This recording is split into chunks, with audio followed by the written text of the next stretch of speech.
Fariduddin Attar, le mémorial des saints. Tadhkirat al-Awliya. Sentence de Yahya Mu'adh Razi. Cette mère de vérité, ce guide des ulama, cet athlète victorieux, cet explorateur de la route qui mène à Dieu, ce héros qui avait mortifié sa personne sensuelle, ce Yahya Mu'adh Razi, que la miséricorde d'Allah soit sur lui. Il était consommé dans la science et vivait continuellement dans la crainte du Seigneur très haut. On raconte que le frère cadet de Yahya, qui s'était rendu à la Kaaba dont il était le visiteur assidu, lui avait fait parvenir une lettre où il disait « Je désirais 3 choses. Le Seigneur très haut m'en a accordé 2. Puisse-t-il m'accorder la 3e? Je souhaitais de posséder une bonne maison. Il m'en a donné une comme la Kaaba, qui l'emporte sur toutes les maisons du monde. Je voulais un serviteur pour m'assister. Le Seigneur très haut m'a fait présent d'une servante d'élite. Je désirerais vous voir avant de mourir. » Yahya écrivit en réponse. Au lieu de souhaiter la possession d'une bonne maison, songe à entrer dans les rangs des hommes d'élite. Quand un homme est bon, il reste bon, quel que soit le lieu où il réside. S'il est mauvais, il demeurera tel, quand bien même il résiderait dans une bonne maison. Tu me dis en outre que tu as une bonne servante. S'il y avait en toi des sentiments généreux, jamais tu ne te ferais servir par une créature qui est au service du Seigneur très haut. Il faut que tu te serves toi-même. Qu'as-tu besoin d'un domestique? Enfin, ajoutes-tu, je désirerais voir ta figure. Si tu connaissais le Seigneur très haut, jamais tu ne parlerais de moi. Sois avec lui en telle relation de tous les instants que tu ne penses plus à moi. Si tu connais Dieu, qu'as-tu à démêler avec moi? Et si tu ne le connais pas, quelle utilité peux-tu retirer de moi? Il disait encore, ce bas monde est comme le sommeil et la vie future est comme l'état de veille. Quiconque vient à pleurer pendant son sommeil, cela signifie qu'une fois éveillé, il sera joyeux et aura le cœur content. Arrange-toi donc pour pleurer dans ce bas monde, afin d'avoir sujet d'être joyeux et de rire quand tu seras dans l'autre. Quiconque dans ce monde rougit devant le Seigneur très haut et s'adonne aux actes de piété, le Seigneur au jour de la résurrection rougira de le livrer au supplice. Si le serviteur rougit, c'est par le sentiment de ses péchés. Si le Seigneur très haut rougit, c'est par un effet de sa générosité. Il disait encore, évite toute relation avec 2 sortes de personnes.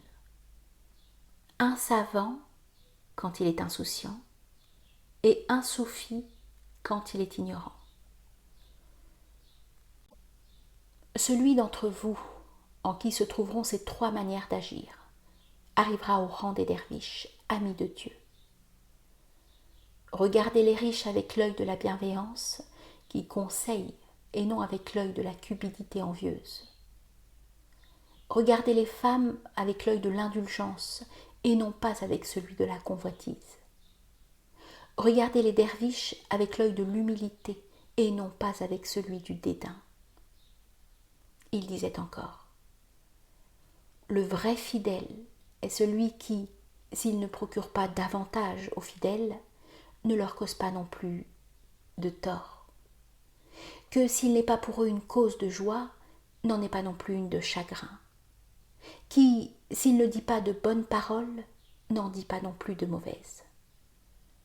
Je trouve bien étrange les gens qui évitent de manger des choses malsaines de peur de se faire mal, et qui, ne s'abstenant jamais du péché, ne mettent pas leur personne à l'abri des châtiments du Seigneur très haut. Il y a 3 espèces de personnes intelligentes. Celles qui abandonnent ce monde avant que lui-même les abandonne, celles qui se bâtissent un tombeau avant d'y entrer, celles qui s'efforcent de contenter le Seigneur très haut avant d'arriver à son tribunal. Quiconque pratique la modération dans les désirs a le cœur inondé de lumière. Celui qui mange beaucoup a le cœur rempli de ténèbres et brûle au feu de la convoitise. Celui dans le cœur duquel il y a un atome de l'amour du Seigneur Très-Haut obtiendra plus que la récompense de 70 ans de pratique religieuse. L'initié est celui qui préfère à tout la glorification du saint nom de Dieu. Celui dont le cœur possède la crainte du Seigneur Très-Haut, tout son être aspire à se mettre en adoration et se tient éloigné du péché. Chaque chose a son genre de beauté. La beauté des actes d'adoration, c'est la crainte. Il disait encore, celui qui a renoncé au péché a nécessairement 3 signes distinctifs. Il doit manger peu, autrement dit, il observera le jeûne. Il ne doit pas dormir la nuit, autrement dit, il l'emploiera aux exercices de piété. Il doit parler rarement le langage de ce monde, c'est-à-dire il doit s'occuper exclusivement de bénir le nom du Seigneur Très-Haut. Quiconque se complaît dans le Seigneur Très-Haut, le Seigneur Très-Haut se complaira en lui. Comme on lui demandait, demain au jour de la résurrection, quel sera le cœur qui se trouvera le plus à l'abri de la crainte? Celui-là sera le plus à l'abri de la crainte, répondit le cheikh, qui aujourd'hui est le plus timoré. Mon Dieu, disait-il, pardonne-moi mes péchés par un effet de ta générosité. Mon Dieu, si la multitude de mes péchés me fait craindre ta justice, la grandeur de ta miséricorde me fait beaucoup espérer en toi. Mon Dieu, je n'ai pas mérité le paradis par mes œuvres, et je ne pourrais supporter les tourments de l'enfer. Mon sort reste donc entièrement à la disposition de ta générosité. Si le Seigneur Très-Haut, au jour de la résurrection, me demande « Que nous apportes-tu » je lui répondrai « Mon Dieu, que peut apporter un misérable qui sort de prison, à part l'habit qu'il porte ? Lave-moi de mes souillures dans ta générosité et fais-moi miséricorde. »